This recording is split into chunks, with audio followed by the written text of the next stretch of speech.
Hi everyone and welcome to the Astro Dog Night Sky Guide for February 2026.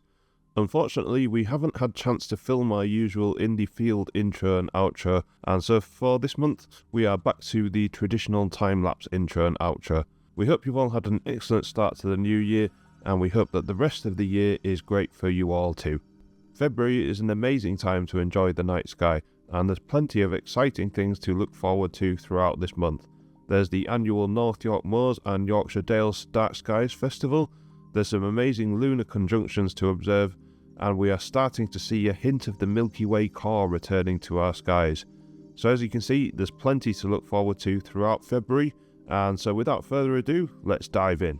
Sunrise and sunset times throughout February will be as follows. On the 1st, the sun will rise at 7:54 am and set at 4:52 pm. On the 11th, the sun will rise at 7:36 am and set at 5:11 pm. On the 21st, the sun will rise at 7:15 am and set at 5:31 pm, and on the 28th, the sun will rise at 6:59 am and set at 5:45 pm. Moon phases now. The moon reached first quarter on the 26th of January and will start the month of February in its full phase. That means full moon will be on the 1st, last quarter will be on the 9th, new moon will be on the 17th, and first quarter will be on the 24th. As usual, the moon will be paying some close visits to other celestial objects this month, and these meetings will be discussed in more detail in our highlights section. For all the Aurora chasers, January saw some amazing displays and the largest solar radiation storm since 1989. Let's hope this amazing activity continues into February. Although the nights are slowly becoming shorter, February still hosts some of the longest and darkest nights of the year, and so darkness-wise, conditions are near their best for the northern lights. And if you would like to be kept to the loop with regular updates and alerts for possible aurora displays, please follow our Facebook page. For Milky Way fanatics, the winter Milky Way is still easily visible in our evening skies, and for those accomplished photographers, there is also the chance to capture a west-facing Milky Way arch featuring all the winter constellations. Milky Way core photographers can also rejoice that at the end of the month, a hint of the core can be briefly glimpsed just before sunrise too. Onto general nighttime sights now. Looking towards the north throughout February, the inconspicuous constellations of Lynx and Camelopardalis are joined by the iconic Ursa Major high in the sky near the zenith in the middle of the night. The faint constellation of Coma Berenices, along with Bootes, Corona Borealis and Hercules can be seen rising in the east. Cygnus and Lyra reach their lowest in the sky, peaking above the northern horizon, and Andromeda, Triangulum and Aries can be seen following Pegasus and Pisces, setting in the west. Looking south, the asterism known as the Winter Circle or Winter Hexagon, including all of the famous winter constellations including Auriga, Taurus, Orion and Gemini, along with the lesser known winter constellations of Canis Minor, Monoceros, Canis Major and Lepus, are all still dominating the southern skies, but are steadily moving towards the west. To the east, the zodiacal constellation of Cancer the Crab and Leo the Lion are becoming very prominent, followed by Virgo rising above the eastern horizon. And towards the west, the sea monster Cetus and the river of Eridanus can be seen dipping below the horizon, with the winter constellations following behind them. General bright planet viewing now. The speedy and often elusive planet Mercury starts the month too close to the sun to be observable. However, as the month progresses, there will be some great opportunities to observe Mercury as the messenger reaches a reasonably favourable greatest eastern elongation on the 19th of February. Mercury starts the month in Capricornus before racing across Aquarius and ending the month in Pisces. The super bright planet Venus is extremely hard to spot at the start of February, but as the month progresses, Venus will slowly appear further away from the Sun, making it easier to observe. Just like Mercury, Venus starts the month in Capricornus, moving across Aquarius, and ending February in Pisces. The red planet Mars remains too close to the Sun to be observable throughout February, and will remain so for quite a few months to come. Mars starts February in Capricornus and ends the month in Aquarius. Although the best time to view Jupiter has now passed, February will still be an excellent time to observe the super bright gas giant, and particularly so for early night observers. Jupiter remains in Gemini throughout February.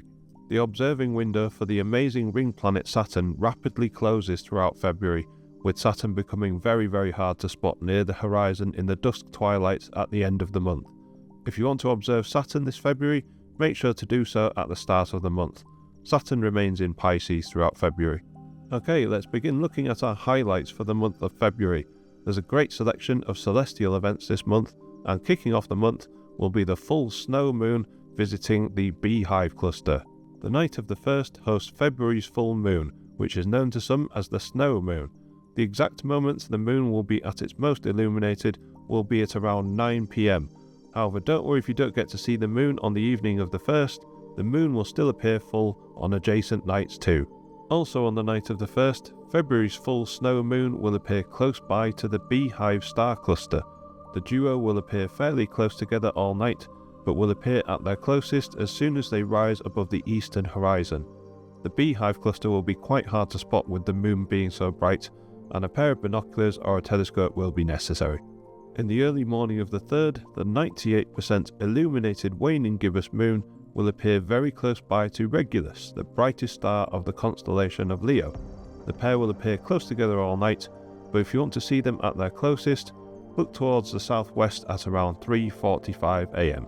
In the early morning of the 7th, the 71% illuminated waning gibbous moon will appear close by to Spica, the brightest star of the constellation of Virgo.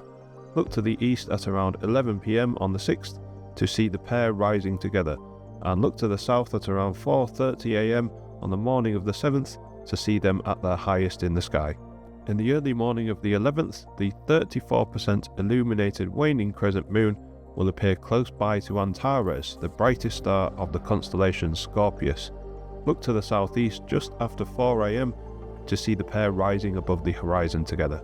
The 13th of February marks the start of the 11th annual North York Moors and Yorkshire Dales Dark Skies Festivals.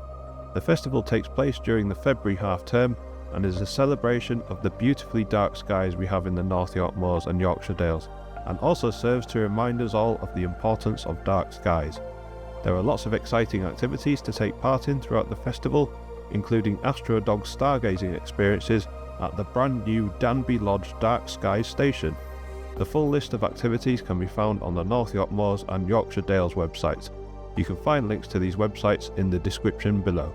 On the 17th of February, the moon will reach its new phase, leaving the skies free from natural light pollution. This means the nights on and around the 17th will be ideal for viewing faint objects in the night sky and/or taking photographs of the night sky.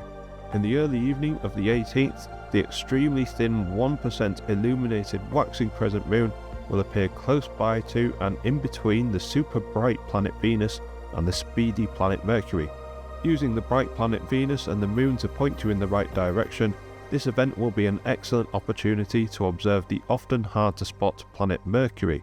Look to the west just after sunset to observe this beautiful celestial alignment.